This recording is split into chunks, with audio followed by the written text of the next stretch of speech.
In Trieste, a conference on Italy-Israel relations drew Israeli militaries by video link and pro-Palestinian protesters outside the regional government building.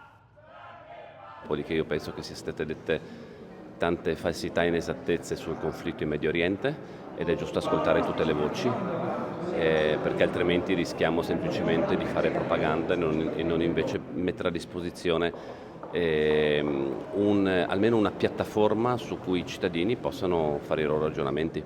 Il dialogo penso sia sempre la strada maestra che porta alla pace.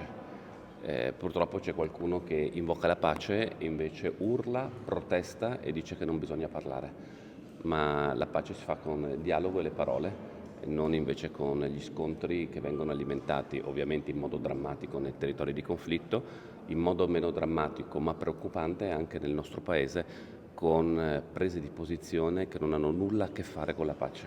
Credo che per l'Italia, per il nostro paese, la nostra regione, investire in Israele, un paese genocida, non rispetti la nostra Costituzione, non rispetti il diritto internazionale, tantomeno la Carta dei diritti dell'uomo nel 1948. Credo che l'espressione del dissenso ai cittadini sia più che legittima, tutto qua. Dialogue is very, very important because without dialogue, the gap between the two parts becoming more difficult to restrain, and so without dialogue, the only dialogue that is possible is violence.